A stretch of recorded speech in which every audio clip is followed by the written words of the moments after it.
webinar. This evening, we're going to talk about Castlebar GMIT campus, and the title of the webinar is entitled Castlebar GMIT, the Past, the Present Reality, and the Future of the Castlebar campus.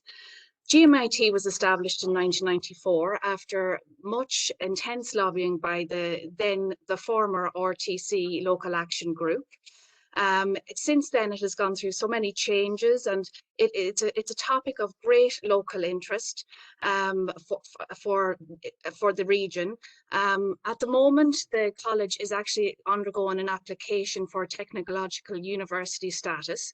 And so in that sense, Castlebar GMIT has great potential to be play a central role in the industry creation and development of the region.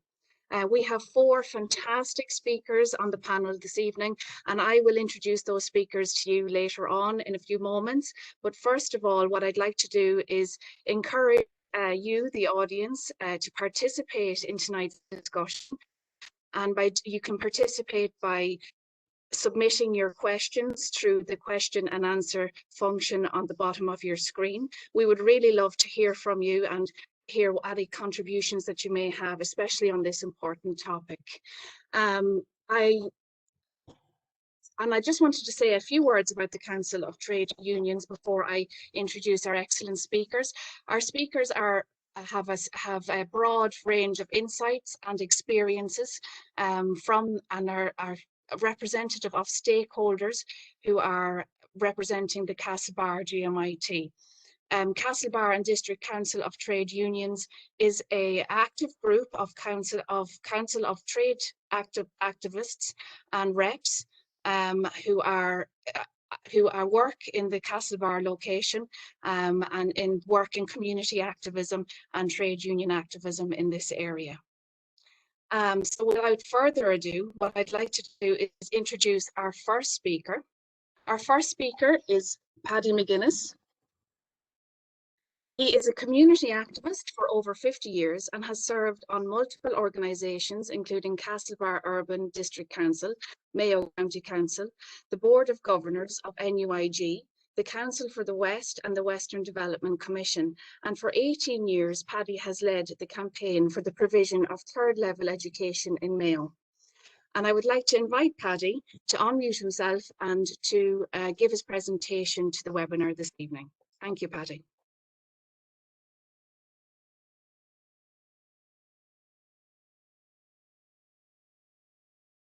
Just to say that you're on mute, Paddy.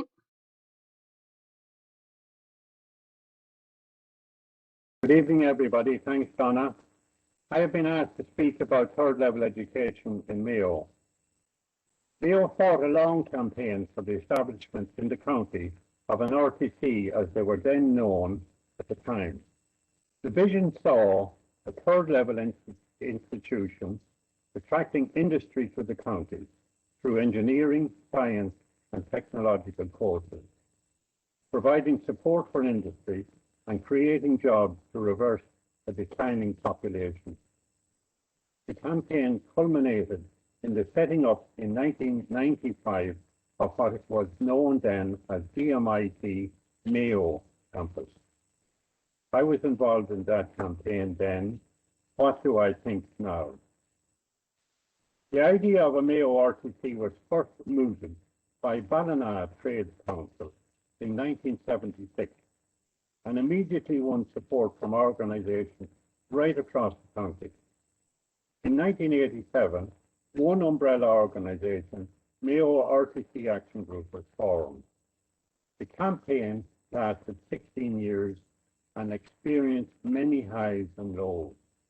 In the time allocated to me, I can only synopsize the main points. The first commitment to the provision of a Mayo RTC was given in 1979 by Dr. Gareth Fitzgerald, then leader of the opposition. His promise was quickly matched by the Taoiseach Charles Hoy and the leader of the Labour Party, Frank Cluskey. Provision of the college was confirmed in the Oireachtas by Ministers for Education John Boland in 1981 and Gemma Hussey in 1983. The project was written into the programme for government for the coalition formed in 1983. In 1985, a site was identified in Castlebar, a design team appointed, and a schedule of courses agreed. The startup cost would be 11.5 million, with initial enrollment of 800 students. So, 10 years after the launch of the campaign, it looked like Mayo was going to have its own RTC. But unfortunately, reality was soon to strike. We had not been aware of the lack of enthusiasm from the Department of Education, nor the outright opposition from neighbouring RTCs in Galway and Sligo. Following a change of government in 1987, the project was put on hold pending further studies. The campaign dragged on from one broken promise to another until in 1993, the then Minister for Education, Niamh Bhreathnach, announced that the provision of an RTC in her own constituency was a higher priority than one in Mayo. This was the final straw. The campaign decided to contest the Mayo 1994 by-election. The outcome of that election caused a major political shock. The RTC candidate had won 24% first preference vote. Something had to give. A compromise solution was found. Mayo would have a third-level institution through a partnership with Galway RTC. GMIT Mayo campus was established with the promise of a high level of autonomy from GMIT Galway campus. So how have things developed since then? Well, it is true to say that many students who might not otherwise have got third-level education have attended the Castlebar campus. However, it is equally true to say that in almost every other respect, the experiment has been, at best, disappointing. From an exciting and encouraging start, there has been a steady decline in numbers of staff, courses, and students. The campus has been stripped of resources to the point where it may soon be almost entirely dependent on nursing and healthcare courses. GMIT Mayo has managed to get priority under just one heading, that is, cuts. First for budget cuts, first for staff number cuts, and first for courses cuts. But the most outrageous undermining of the college is the subtle change of the title from GMIT Mayo campus to GMIT Castlebar campus. This change is a deliberate attempt to assign the same status to the Mayo campus as institutions in Montbellew and Letterfack, and to avoid any risk of the Mayo campus being rightly given equal status as Galway, Sligo and Donegal in the proposed Connacht-Ulster Alliance. 3 years ago, the situation had deteriorated to the point where a special HEA study was commissioned to ensure that GMIT Mayo will be given a fair share of resources. And we're finished on it. It is very instructive to note that two key recommendations of an interim report from that study remain ignored. One of them has been changed the last day or two. They are, one, that a GMIT Mayo governing body be put in place, and two, that a GMIT Mayo vice president be appointed. I understand that has happened the last day or two, and I welcome that. Why and how has all of this happened? Quite simply, it is because a reluctant partner, GMIT Galway, has been allowed to strategically and systematically neglect GMIT Mayo in terms of resources or opportunities to grow and develop. But we can't say we weren't warned. At the time of acceptance of the GMIT Mayo campus proposal, one of our campaign leaders argued against acceptance of the compromise, saying, "We are expecting Galway to wear a Mayo shirt," and predicting that this was unlikely to happen. and how right he was. Not alone have they torn up the Mayo shirt, but they have managed to get the referee, that is the government, to don the Mayo shirt as well, the Galway shirt, as well. It is now clear that Galway never had the Mayo vision at heart. We should have known that competitors don't promote rivals. So what does the future hold for GMIT Mayo? Can anything be done to get fair play for the institution? Will the jobs ever flow to Mayo? Will the core reasons for campaigning for a Mayo or RTC ever be met?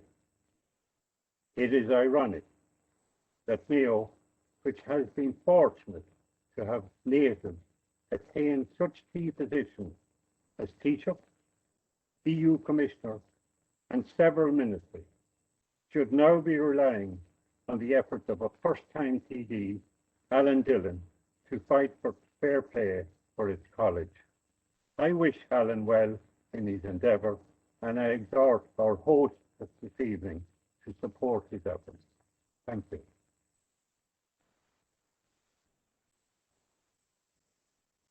Thank you, Paddy. You know, that was a really interesting, you set out the vision, the original vision for GMIT Mayo campus, or as it's called now, the Castlebar campus.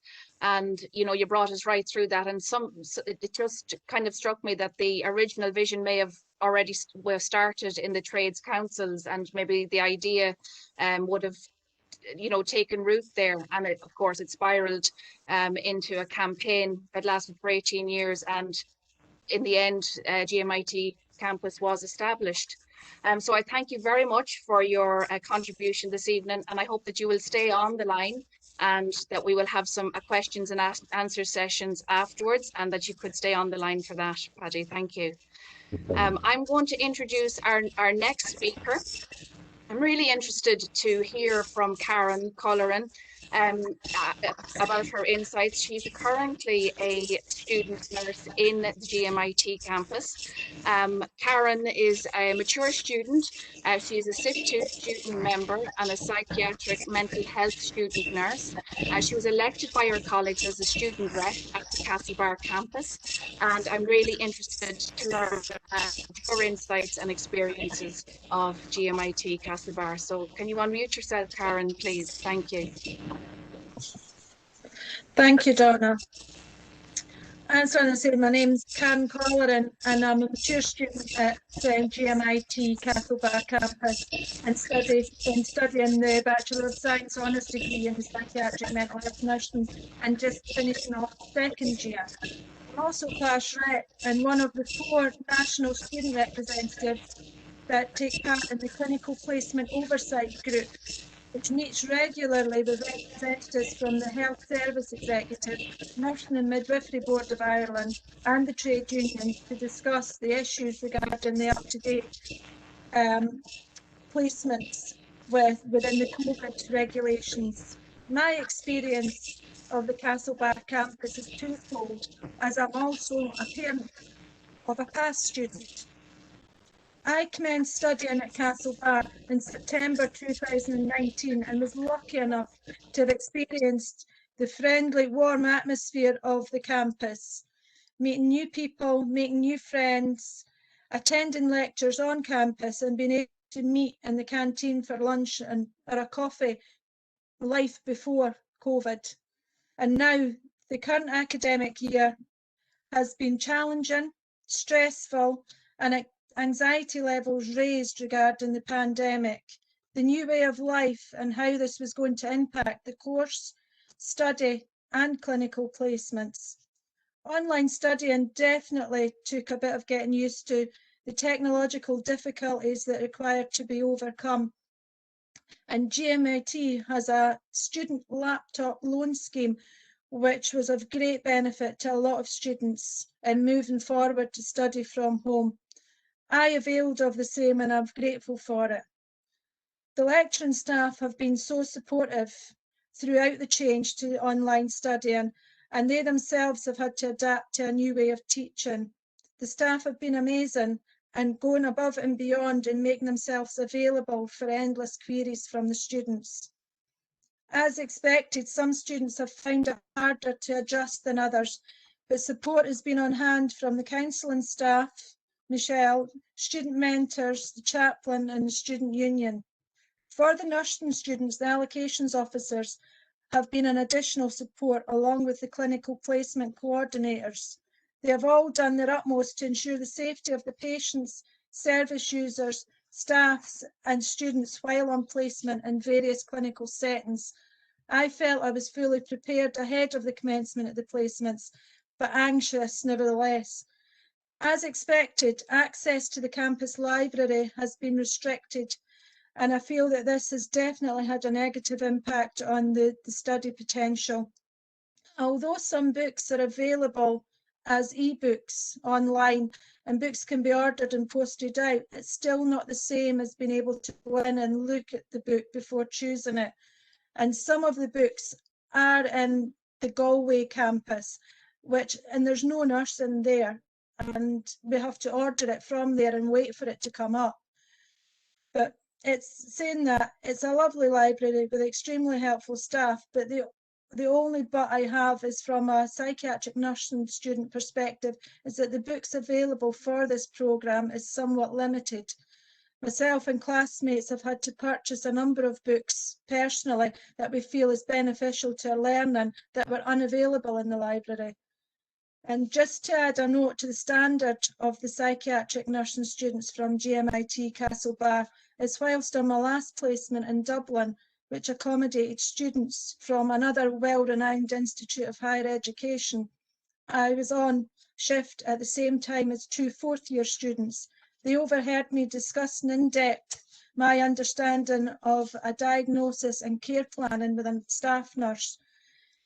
They commented, when this was finished, the conversation was finished, they commented, what's with our institute, they named it, are they just going off their name? And commented on the high standard of academic knowledge obtained from GMIT's psychiatric nursing programme. They acknowledged that even as a second year, even in fourth year, they didn't understand some of what I was talking about. This relates to the exceptional quality of the programme and the lecturers for the psychiatric nursing programme. The clubs and societies have also had to adapt, as with everything else, and it's been difficult for students as they're lacking the social aspect and the face-to-face peer support. Second, third year and fourth year students have been able to experience student life on campus, whereas for the students of the 2020 intake, this year has been extremely difficult for them. I also have first-hand experience as a parent, as I say, of a past student. My son, who had been given a diagnosis of autistic spectrum disorder, high functioning, and was going to find the transition from school to third level education extremely challenging, attended a part-time programme at the Castlebar campus aimed at children who could do a degree academically, but would find, amongst other things, the social aspect very difficult. This programme is an initiative between Western Care Autism, GMIT and HSE. Without this programme, my son would not have been able to make the transition from school to college, and his quality of life and career opportunities would have been extremely limited. He has benefited hugely from this programme and is now halfway through an honours degree course in forensic research and analysis, with a vastly different outlook on life and a great future ahead of him. The other facility within the campus that was available with support to move forward is the Mayo Recovery College. This is a peer-led programme which is educational and gives information to persons, families and carers who have or are experiencing a mental illness. It's an invaluable resource. For myself, I'm so glad I chose GMIT Castlebar campus to study, and I look forward to the next 2 years and graduating. Thank you for listening.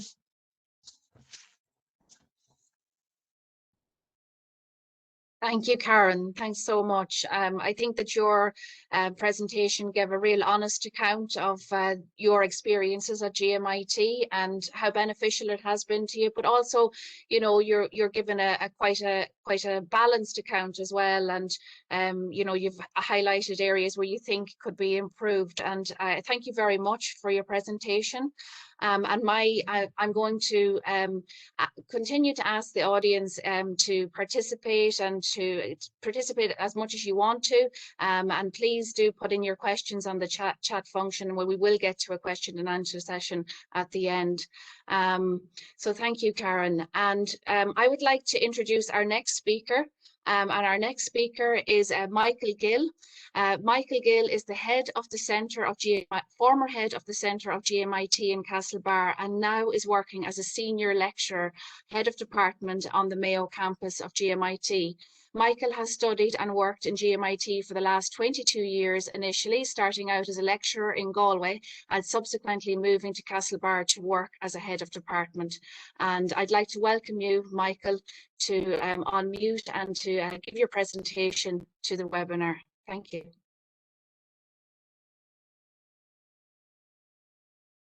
Thanks everybody and good evening. I hope you can hear me and I hope you can see my presentation. I'm delighted to be here this evening to talk about GMIT, the Mayo campus, one of my most favourite topics, and our president too, Dr. Orla Flynn, also sends her best regards and best wishes to everybody here. So I want to just try and paint a picture of the landscape that we were in and the landscape that we're trying to move into. And because we're looking into the future, obviously there's the reality of where we are now, but also there's the future aspect that we have to become aware of. So the first thing I'm going to draw to everybody's attention is a map of Mayo, which hopefully everybody is very familiar with. And when we spoke in the past about GMIT, we often spoke about it in the context of the Galway, Mayo, Sligo, Roscommon region. And within GMIT itself, we actually often spoke about the campuses in Mayo, the campuses in Letterfrack, the campuses in Clonmara, the campuses in Mountbellew, and our campuses on Dublin Road.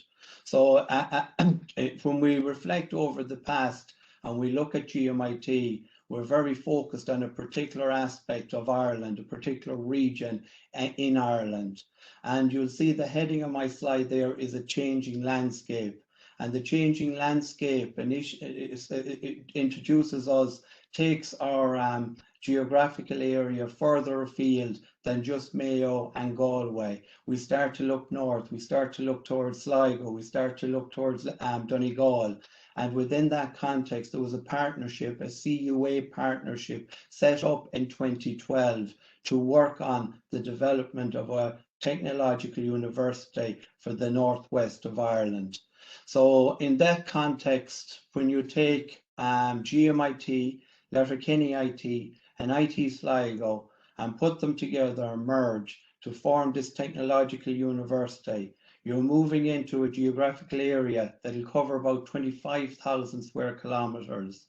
You're looking at a geographical area that represents 36% of Ireland and has a population of 18%. And again, I think the statistics are important there because it actually tells you a little bit about the particular region here in the Northwest. And it's important to look at it in that context because activity, all kinds of activity, educational activity is really important for the development of a region. So the technological university is a new change to our landscape. It's something that's been worked on since 2012. And for that particular reason, it can be a game changer in relation to our future. So just taking that a little bit forward and to try and paint a picture of what this future will look like in the context of a technological university. Well, we're very familiar in GMIT with a multi-campus structure offering different programs. I referenced the different campuses earlier, and I'll talk a little bit more about Mayo in a second. But you'll see across different campuses are different disciplines and different programs of study for our students to actually avail of, so that they can get the necessary qualification to be successful in securing future employment. What does our future look like? What is the landscape evolving into? Well, in the past, I would have GMIT in that central circle where the technological university is. And around GMIT, I would have 5 campuses. Now the evolving future has the technological university at the very center. And around that technological university for the Northwest are 8 campuses. The 5 campuses, as you can see outlined there within GMIT: Mayo, Mount Bellew, Letterfrack, Clonmara, Dublin Road. The 2 campuses in Letterkenny, one based in Letterkenny and the second one based in Killybegs, and the campus in IT Sligo. So going forward, you're talking about a merged structure where 3 colleges come together to actually form this technological university. And now I want to take it back again to the GMIT Mayo campus here in Castlebar. And the structure that we're talking about in terms of that particular campus, you've recently heard that we've appointed a new VP to the Mayo campus. Mr. Justin Corr has been just appointed as VP to the Mayo campus and the head of School of Health Science, Wellbeing and Society. So if we look at the Mayo campus and we look at it in detail as to where we are at this point in time, and the most recent figures I have in terms of student registrations are for the academic year 1920. In that particular academic year, we had over 1,000 students registered here on the campus, 1,087 to be exact. And they convert to full-time equivalents of 779 students.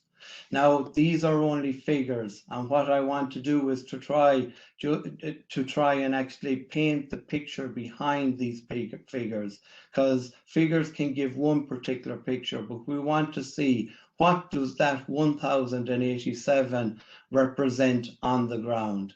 Well, it's students that are actually studying on nationally recognized qualifications at levels 6, 7, 8, and 9 on our national framework of qualifications.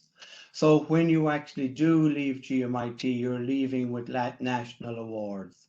Now, if you look at those programs in more detail, you begin to see what we're actually offering here on the Mayo campus of GMIT.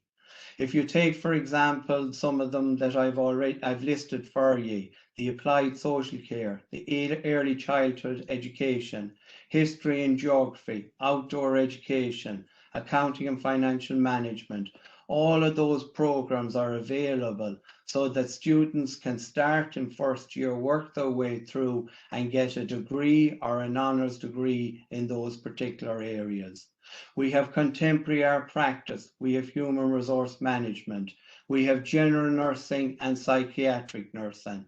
We also have qualifications in business, sustainable building technology, acute medicine. We've worked with NUIG in actually providing an access program, a foundation certificate, again for students who are not ready to go into full-time third level education.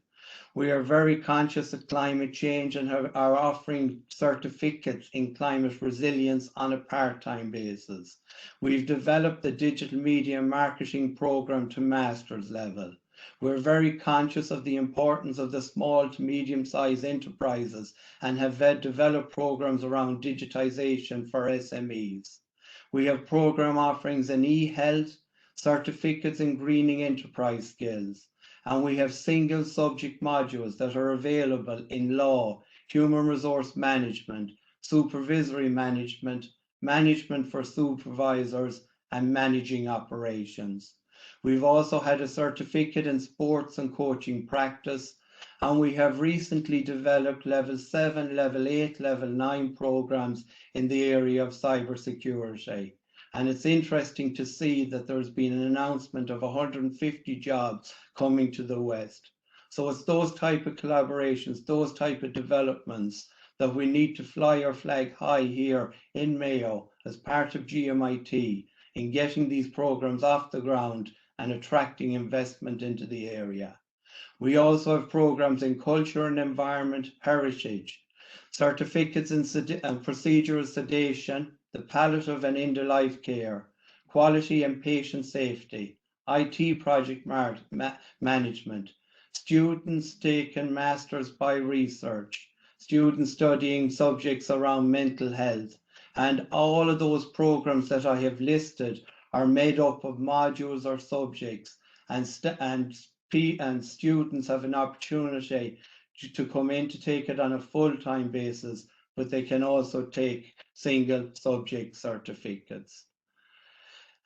Just to say quickly too around accessing third level education and accessing the college here in GMIT, the Mayo campus.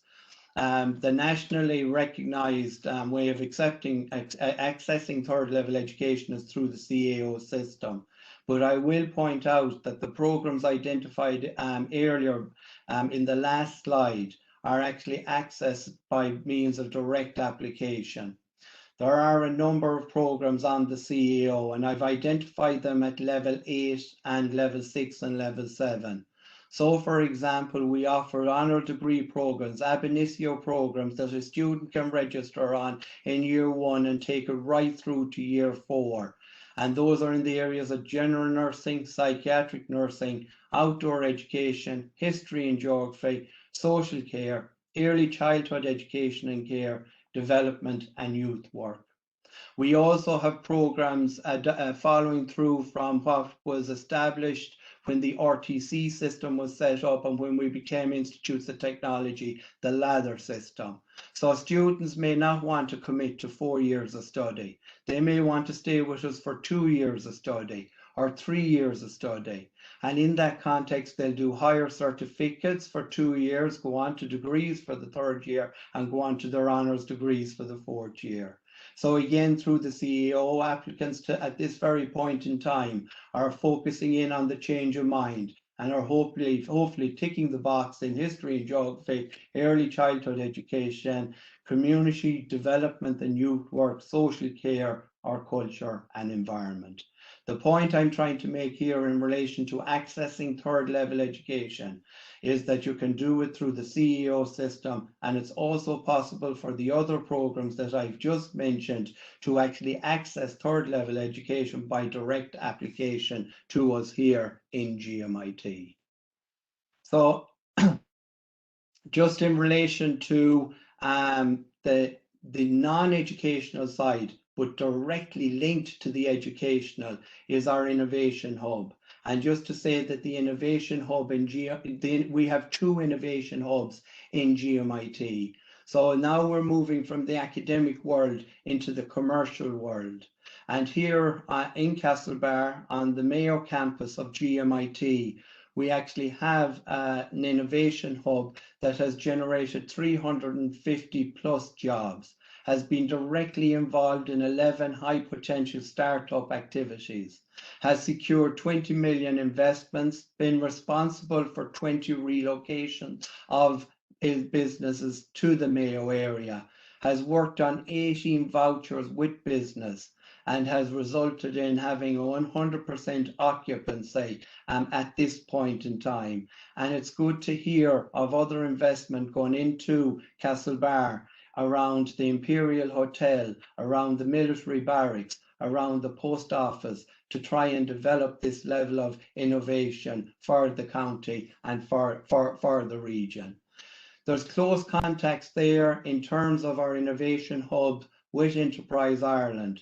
There's 2 programs that focus on attracting enterprise and developing enterprise in this region. The General Entrepreneurship Programme, where there's close connections between our iHub and Enterprise Ireland, and also the Empower Growth Programme that started here in Castlebar, developed here in Castlebar, extended into Galway and extended into Roscommon. So again, we have a number of very successful startup programs coming through from there, and our manager in the Innovation Hub, Maria Staunton, would be very proud of them and speaks very fondly of them when she's talking in public forum in relation to the developments there. Just my second last point just refers to external stakeholders. And again, this particular event is really important because I would consider everybody here as being a really important stakeholder. I've picked the slide to show Loch Lana, and that's really important. That slide shows land and sea. And if you look at the land, you're looking at the outdoors and the environment and all the connections that are there in the county and in the region that we must exploit more. When you look behind the trees, you see chambers of commerce, you see multinationals, you see small, medium-sized enterprises, you see micro businesses, all operating there, providing people with a form of living, a form of activity in the area. Who has to support us? Obviously, there needs to be support from the educational institutions, the government, and our county council. We welcome investment in renewal projects, the development of Loch Lana, climbing wall with our outdoor education programme, and the most important word on that slide is etc. It's all of the other external stakeholders that we continue to engage with and must continue to engage with as we look into our future.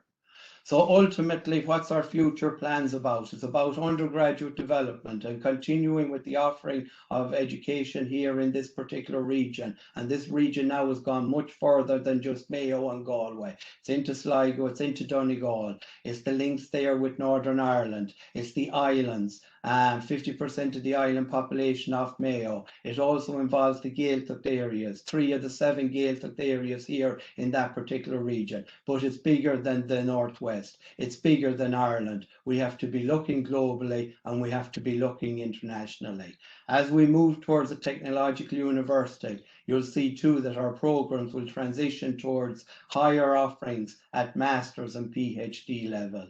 And I'm going to finish on just 2 points, that our progress as a nation can actually be no swifter than our progress in education. The US President John F. Kennedy made that statement, and how right he was. And then I think it's very appropriate to finish our scale, so it's important we all work together. So I leave it at that, Donna. I may have slipped over the time. I'm sorry if I have, and I welcome questions later on. Thank you, Michael. That was a really excellent presentation and I really enjoyed it. I'm going to go ahead and I'm going to introduce our final speaker this evening. Our final speaker is Dr. Marjoram. He is the president of the Teachers Union of Ireland and has for more than 20 years, Martin has been a mathematics lecturer at what is now the Tala campus of the Technological University Dublin, previously Tala IT. Martin was heavily involved in the negotiations leading up to the merging of the IT in Tala, IT Blanchardstown and DIT into the Technological University Dublin. So I'd really like to welcome you, Martin. Thank you. Thank you very much, Donna. Thank you for the invitation. TUI represents the academic staff in Galway Mayo Institute of Technology, and we're very proud of our involvement and our history with the regional technical colleges, which became the Institutes of Technology and now technological universities. And one of our key objectives has been to ensure that the positive elements from that sector are not undermined in any way by the technological university initiative, because there's no question that the RTCs and the IOTs represented one of the most successful regional initiatives Ireland has ever undertaken, as well as being crucial in widening access to higher education.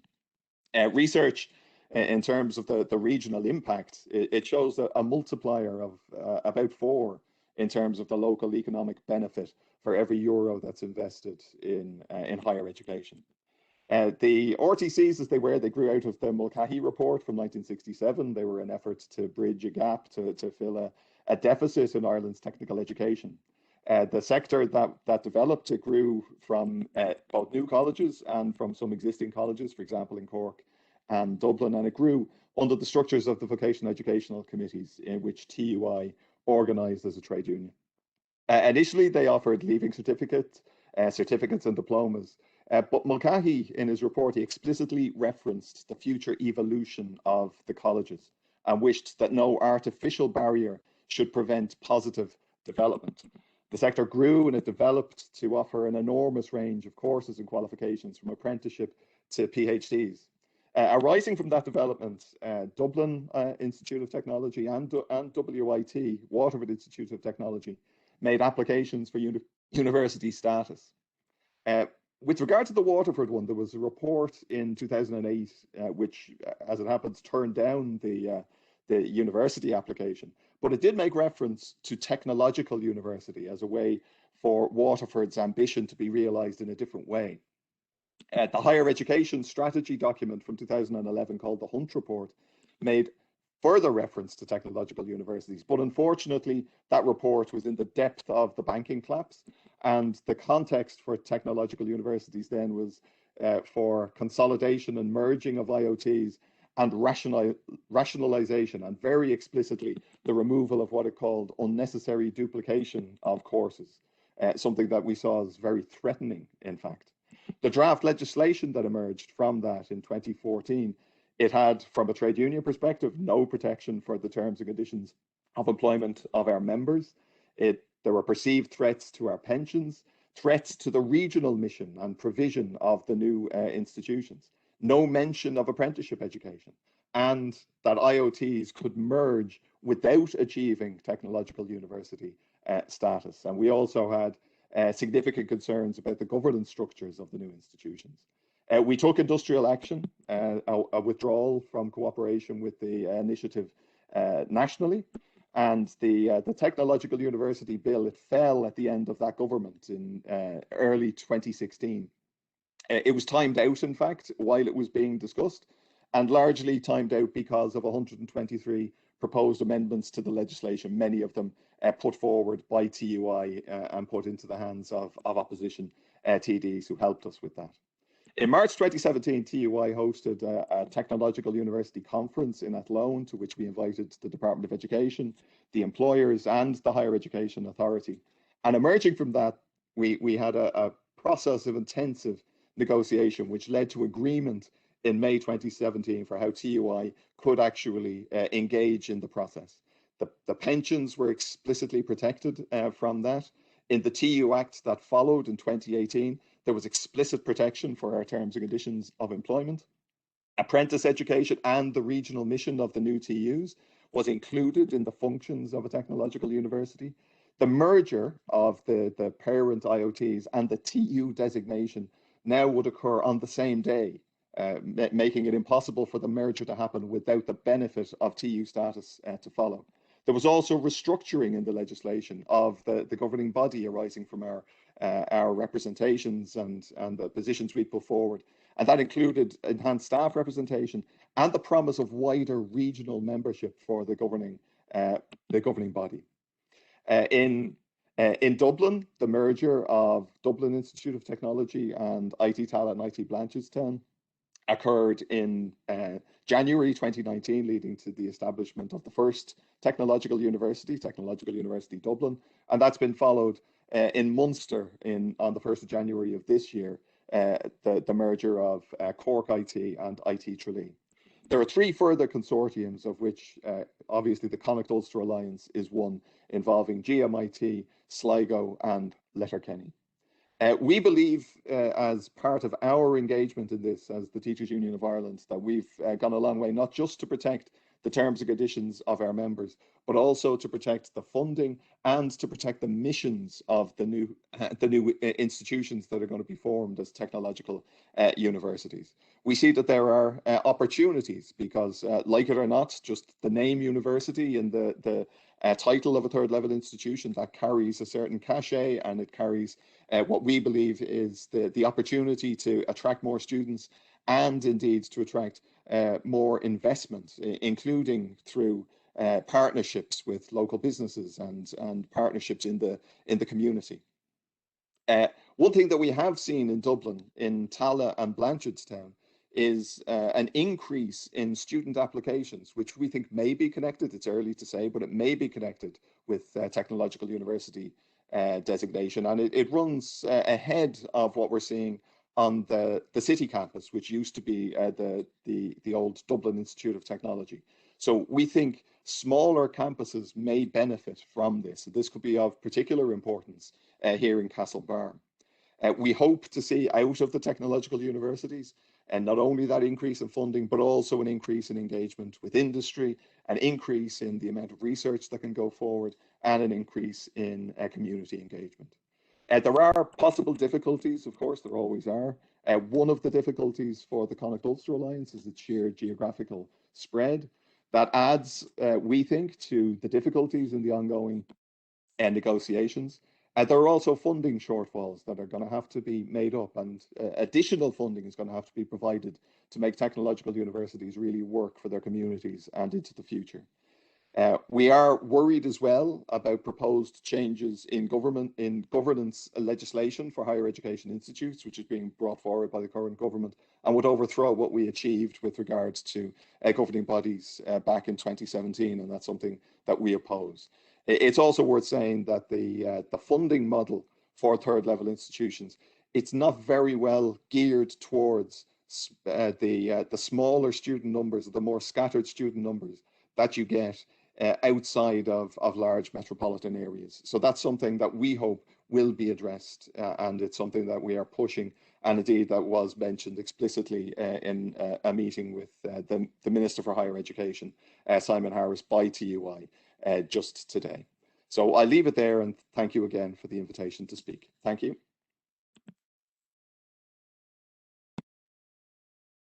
Thank you very much. Thank you to all of our speakers. I've really enjoyed all of your presentations.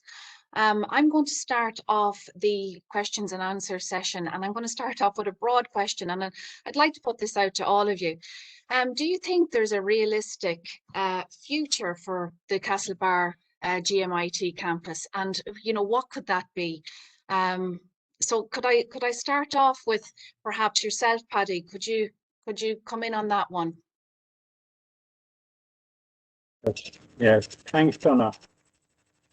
Well, I'm the only non-academic person on the panel tonight, so I can only speak to the brief that we originally fought for our county, and that was a third level institution that would recognise the existing industry in the county and provide courses to support those industries. Mayo is very strong in medical devices like Baxter, Allergan, and people like that. There are no courses in the Mayo campus to support or attract new industry to Mayo, which was the original vision for the campaign for the provision of the college. It's interesting, I just make this point, that at the time of the establishment of the Mayo campus, IDA supported jobs in Mayo as a percentage of that section of the population was 8%. It was 17% in Galway.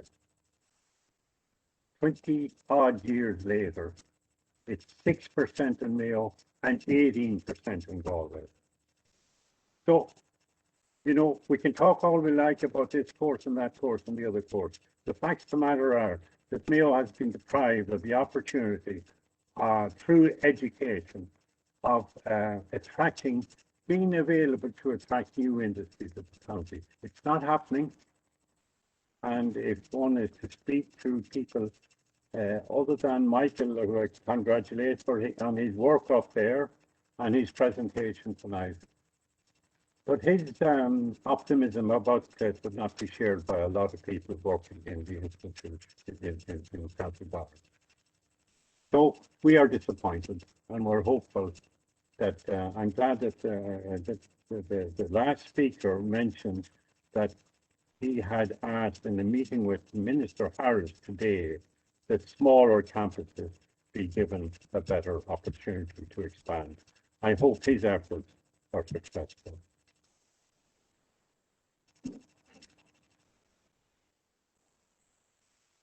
Thank you. And I'm just going to ask that question to the rest of the panelists. Is there a realistic future for the survival of GMIT Campus Castlebar?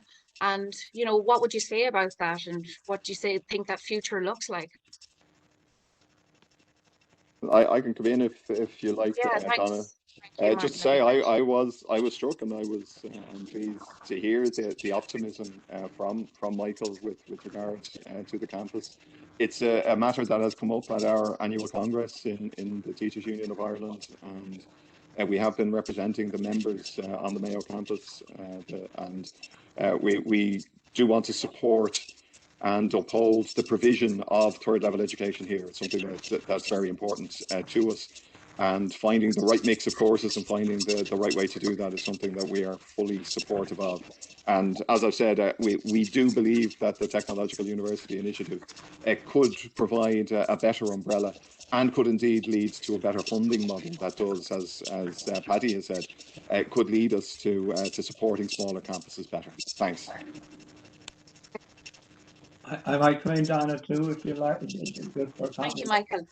Yeah, I mean, it would be an absolute travesty if the Mayo campus is not able to survive in Castlebar, and that's the first thing. And I mean, there's been a huge amount of work done down through the years, and we wouldn't be sitting here tonight only for what Paddy, you know, the actions that was taken all those years ago.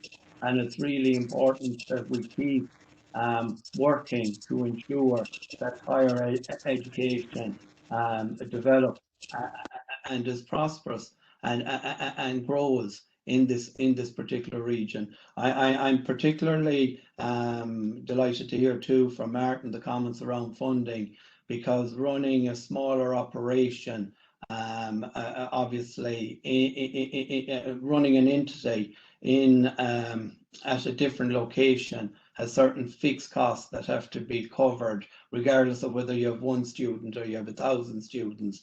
If you have a couple of thousand students, it's easy to cover those costs. But if your numbers aren't as big, you can run into challenges there. And another point I'll pick up on, just to tie it back to the external stakeholders and the consultation and the link into third level education.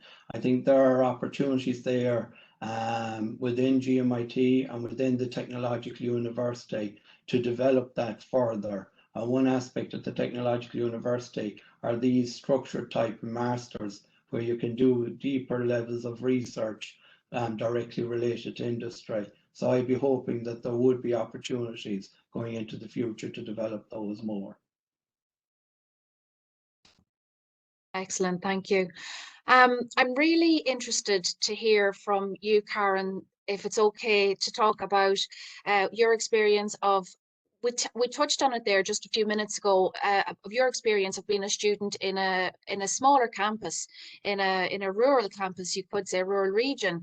And you know, what's your experience of that? And do you think there's advantages, or are there any disadvantages that you've experienced as a student at GMIT Mayo? I would say the advantage for being at GMIT Mayo campus, the Castlebar one, is the smaller campus, because you have more of a relationship with your lecturers. You have more support rather than being a smaller class than, say, I know NUI, one of the classes has 70 odd in it. We have a better quality, I think, for myself, a better quality of lectures and more student engagement with the classes, even online. The standard that I've seen coming out from the classes, from my own course, is excellent. The feedback that we're getting from areas for specialist placements, where we're mixing with other colleges, is amazing. So it just speaks to the quality that's actually there. And it would be a shame for anything to happen to the GMIT Castlebar campus, because I think the smaller campus works well for people, like I'd spoken earlier, with autism, who could do a high functioning, who could do a degree standing on their head, but they can't cope with these large campuses. And I think the smaller campuses have to stay. And do you feel that there's any, you know, that some of the students in larger campuses, would they have a benefit over you? Do you feel that, although you're quite passionate about the high quality of course that you're doing? Yeah, I would think in the resources, feel that the library is lacking for the psychiatric. I can only speak for the psychiatric nursing, but I do feel it is lacking because we did have to buy a lot of books this summer. I put a lot of my wages as I did a contract with the HSE that student nurses took part in, and I did spend a lot on books just to be able to carry forward, because there's new books coming out and it's newer approaches to mental health nursing, and the books aren't there. So we've had to do that, whereas in the larger campuses they would have access to a larger library, more resources that way. Yes. And again, that kind of speaks to what we've touched on, which is funding for smaller campuses, and Yes. it speaks to the level of need that's there. So thank you, Karen. I have a couple of more questions. I have to say we've got quite a bit of interest. We have quite a few questions, and I'd like to get through them. So I'm just going to go with another question here that we have. And one of the questions that's come through, and it's around it's around apprenticeships. And is there any apprenticeship courses at GMIT? And if so, would it be, do you think that that's something that could happen from a GMIT? Could I put that question out to yourself, Michael? Yes, thanks, Donna. Yes, the answer yes. Yes and yes is the answer to both questions there. Yes, there are apprenticeship programs up and running at the moment in GMIT. It's in the School of Engineering. We have a number of apprenticeships there. We're also doing some work too with the accounting bodies, the accounting technicians in Ireland. Now, in the past, a lot of those students transferred into the third year of our degree in accounting and financial management, and got got good exemptions from the professional bodies if they were interested in pursuing an accounting qualification. So as part of our development work, and this is where we work with other colleges too, and the institutes, we're looking at apprenticeships. And the one thing to note about apprenticeships too, a lot of people in the past would associate apprenticeships with a level 6 or level 7 type qualification on the national framework of qualifications. It's possible to use that model to get to master's level. So that's something too that we're constantly exploring, but there are active projects live now in the accountancy area and in the engineering area where we're offering apprenticeships. Thanks, Michael. And I do have another question around course development that's just come in, and it's, do you foresee a master qualification for early years education and care students at GMIT Castlebar? I don't see why there'd be any reason not to, Donna. At the moment, we have that qualification at level 6, level 7, level 8, up to honours degree. And what you often see over a period of time is that students work in the industry, get their qualification, and then are interested in further studies. So it would be natural progression to have a master's in that particular area. Okay, thank you. I'm going to get back to another question that I have here.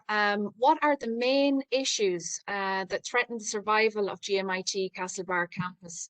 Would it be okay if I give that question to Martin to start off with? Do you think what would be the main drop, things that would take away from GMIT Castlebar? And if you'd like to start with that question for its survival.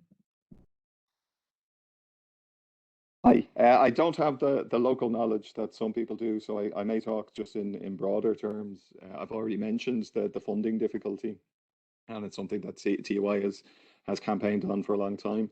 There are also sort of simple things that you don't think of so very much, such as the way grants work for students, and sometimes there can be unintended consequences. So for instance, you may not get the full benefit of a grant if you live within a certain distance of your course, and that sometimes has the perverse effect of actually encouraging students to move away and go let's say, students who live relatively close to Castlebar. They may be financially incentivized to go to the Dublin Road campus instead. So those sorts of things can happen. I think there is, just in general terms, there's an infrastructure deficit, quite apart from the normal running costs. The IoT sector has not been able to borrow in the past in the same way that the university sector has. And when you have a look at the infrastructural differences between what we have to offer and what is there in the university sector, there's sometimes a gap, and that's something that needs to be addressed over a long period of time. And in particular, smaller campuses should not be left out of that process any more than any others. And I think GMIT has quite a, I'd say Michael has better figures than I do, but I do recall seeing that GMIT, for instance, has a relatively small sort of square meter per student number compared with others, and there's a difficulty there just in terms of offering the full range and being able to offer everything that students need in terms of what's going to make a campus vibrant and successful. Thanks, and again, sorry for not having the local knowledge that I'm sure Michael and others can bring. Thank you. Thank you. I'd like to put that question out to another panelist. Would Paddy like to come in on that? Paddy Mcguinness. Well, the problem is, Martin has touched on it very diplomatically there, much more diplomatically than I would, resources and finance. And for example, we're dependent entirely on the goodwill of Galway to provide funding for the Mayo campus. Can I give you a small example? There were lecture rooms and classrooms closed for a number of years because there was a leak in the roof in Castlebar. Would that happen in Galway? If they couldn't get the money to fix the roof in Galway, it would not happen. But in Castlebar, they had to live for a couple of years until eventually the money was provided to fix the roof. Very basic, simple stuff. But it's been going on since the establishment of the Institute 25 years ago. And regardless of how optimistic Michael may portray the image of the college in Castlebar, it is far from reality.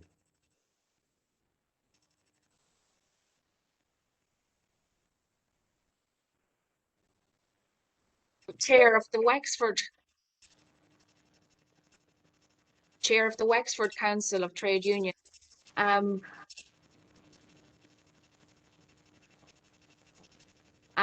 he just has to say, I can fully get input from Paddy. We are in exactly the same position in Waterford and Carlow, third levels, while campaigning for third level in Wexford. So that's somebody else in Wexford who can empathise with the campaign for GMIT Castlebar.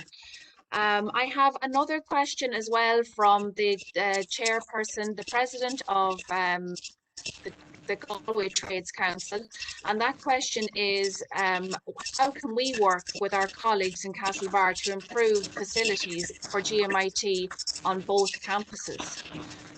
And it feeds into some other comments that have been coming up in the chat function. Are the Castlebar and District Trades Council going to campaign for improved services to GMIT?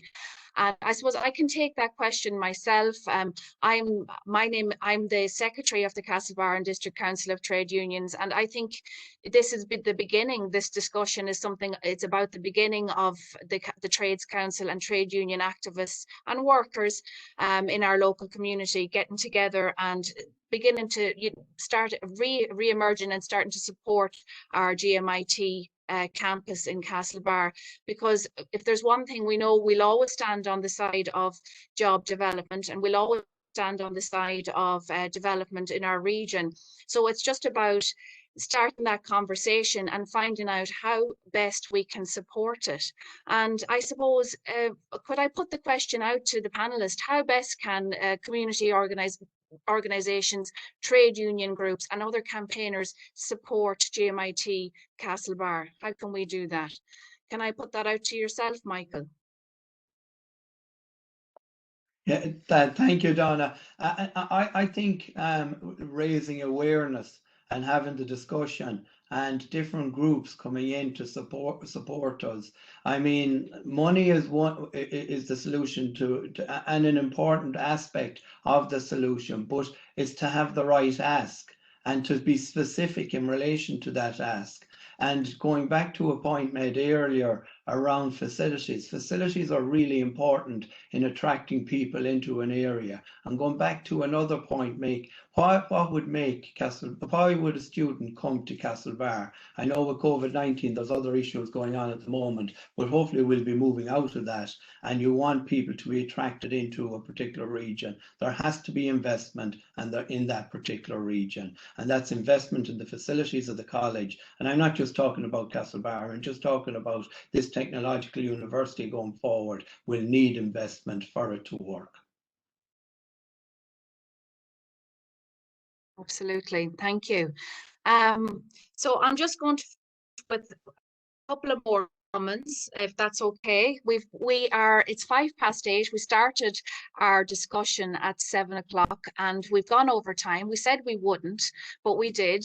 I've been really, I've enthused by what everybody has had to say about GMIT Castlebar. I think there is a level of passion there about the campus and about the development of the campus, and that's really obvious from our presentations, and of course from the amount of questions that we've had from our attendees here tonight at this event.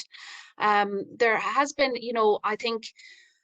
I think there has been quite a bit of attention towards Castlebar GMIT, and I think we do need to start working together. We do need to start to campaign for funding and to campaign for our students at the GMIT Castlebar campus, and of course for the people who work there, the staff.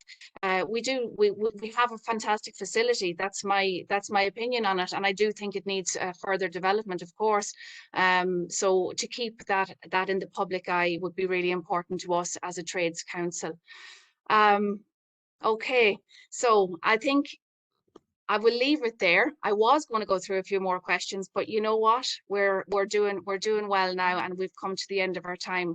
I would like to thank again our panelists, Paddy Mcguinness, Dr. Martin Marjoram, Karen Culleran, and Michael Gill for attending this evening.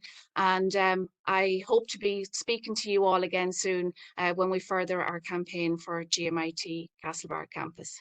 Thank you. And thank you to everybody who attended as well, our attendees, and for all of the questions that you have submitted to us. Thank you very much. Thank you. Thank you. Good evening. Good evening. Bye.